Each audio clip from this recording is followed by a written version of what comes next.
When the two eyes are closed, the third eye can open. The third eye can only open when the two eyes are closed. When does this occur, that the two eyes are closed? It occurs when you say the 6 words of the Shema. You put your hand over your eye, your right hand. I'm on a screen here, I don't know what it is. The right hand over your eye in the form of an aleph. Eyes. You close your eyes and you say the Shema. Shema Yisrael Adonai Eloheinu Adonai Echad. And then you open your eyes and you say the second verse. Baruch Shem Kavod. The point is, only by closing your eyes can the third eye open.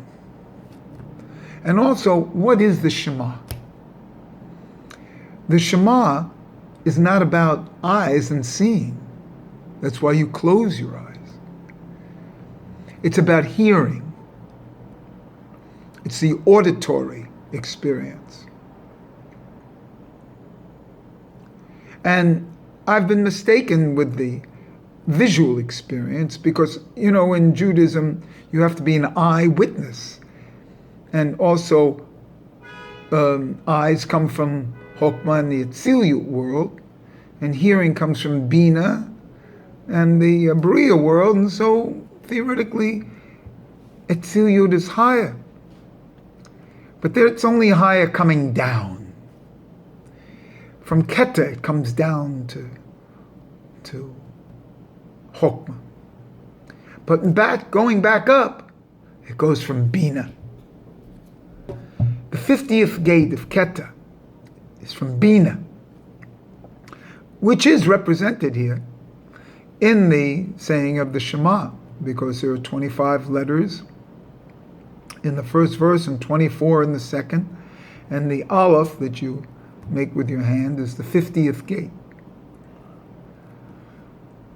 So I've said this before, but I'm not repeating now, I'm rectifying. I'm fine-tuning. Another 6 that we have, another 6 words that we have, and that also come from the Bria world, because Bina represents the Bria world. So how could it be that Bria world is the thing that gets us back to Keter? One would think that the Atzilut world would. Well, it's not. And that's why they say the feminine has to be the one, that's the Keter Malkus. Has to come from the feminine. Has to come from the left.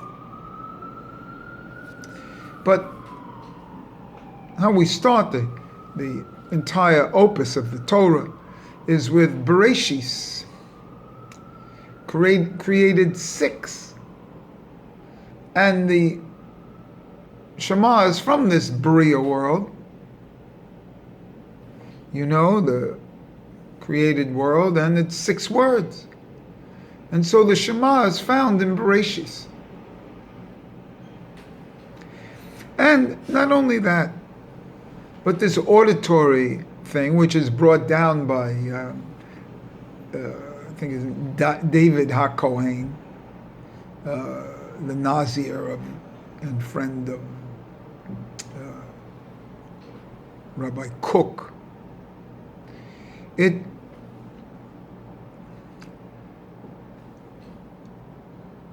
They're auditory people. And the auditory, the ear, is more of a receptive organ. The eye actually kind of like sees out. It's the external world. The ear is more of an internal world. It kind of speaks. There's a vapor that comes out of the ear, but it's of a different nature. The best way to hear what's going on in the ears is to put the fingers over the flaps and hear the music of the spheres, so to speak. And quite frankly, that's what the whole second commandment's about. That we're not supposed to have pictures or draw pictures or images or art galleries and art visuals. Something higher, the auditory. So that's why music is okay and singing. And so my new thing is to sing my songs even without piano accompaniment. And I start this off as my own meditation. Another strange thing is the word in Arabic, sama, which has to do with the whirling dervishes. That whole procedure is called a sama, and it comes from the same word, shema. You know? And in Arabic, sama means to listen, to hear. It means absorb. And that's what it really means in Hebrew also. It means to absorb. When they say it could mean understand or something like that, it means because you're absorbing the concept. So, to auditory is to absorb. And one other thing is that, 42 years ago when I became a vegetarian, 41 years ago when I became a vegetarian, I was in Saarbrücken, Germany, crying. I wanted to add this. So it had to do with my eyes. My eyes were occupied. Crying because I had to change my life and become a tennis teacher rather than a tennis player. And I was crying in the middle of the night there in a hotel room. And I heard a voice, "You shall be a vegetarian." And since that day, I've never had any meat. And over the years, I've had other things. I've had visuals in dreams of symbols, things like that. And I put a big premium on these dreams of the symbols that I had. But I never made a big deal about that I heard that voice.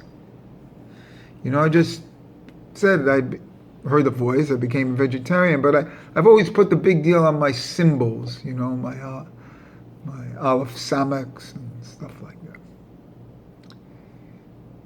And now, on this yahrzeit of my parents' death, separated by 3 years, it's a hearing which is higher for me. And I put more of a premium on what I heard. And there was no mistake about it because I heard it, and up until that time I had meat 3 times a day. I never missed a meat meal. And since then I've never had a piece of meat. And so the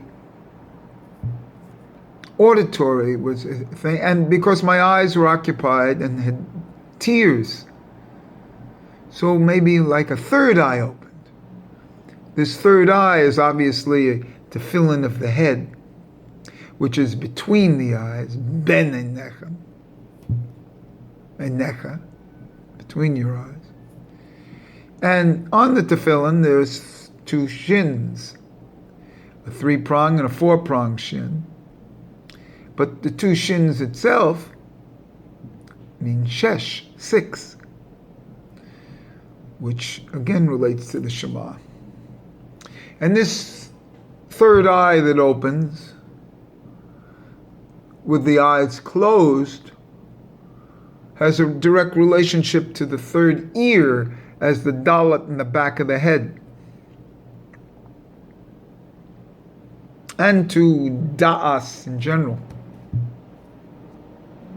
The yud that appears on the tefillin of the arm, in any yud, there's 3 components to a yud: a high, a middle, and a low. And on that yud, that's chokmah bina, that's keta for the top of the yud, bina for the middle, and excuse me, keta on the top of the yud, chokmah for the middle, and bina for the lower part of the yud. And so that leaves da'as to be the dalet in the back of the tefillin, of the head.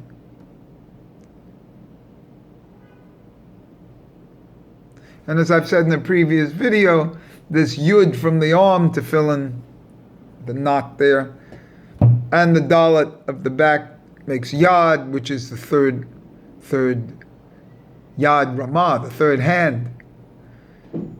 And then we have the third eye. And then we have the third ear. And then when you do the aleph, you have the component of the upper yud, the vav in the center and the bottom yud. 3 components. And that vav in the middle is the Shema itself. It's the Bereshith, because everything down here in the created world is 6. And 7 is this spiritual world. But the idea of the absorption, of the hearing, or of, just for fun, close your ears and speak, and hear yourself speak, or sing. I'm so young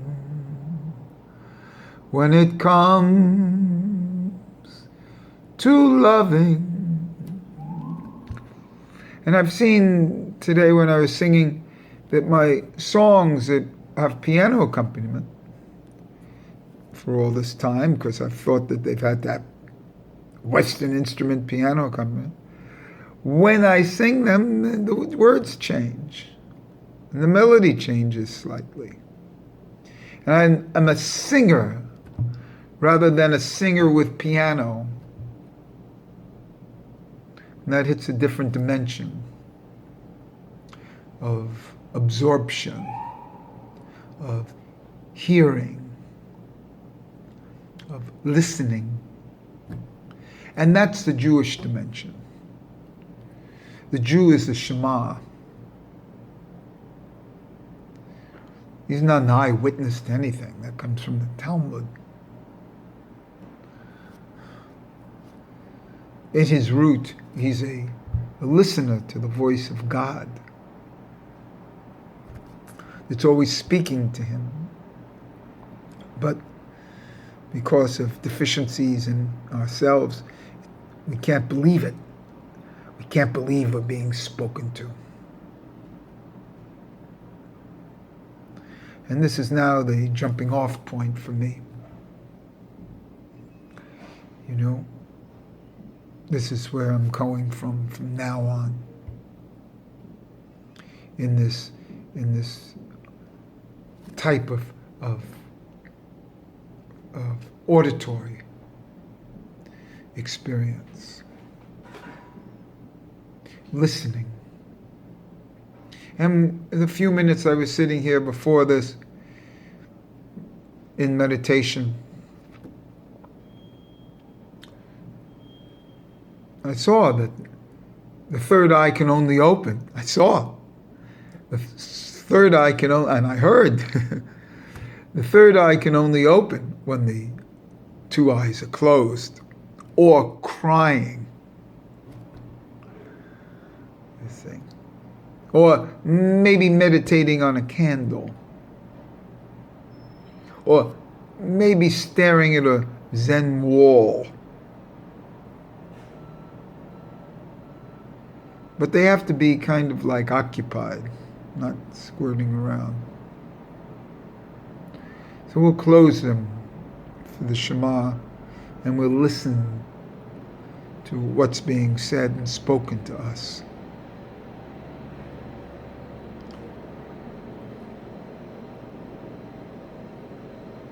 And quite frankly, a Jew is a listener. You're being spoken to. Hear what's being spoken to you.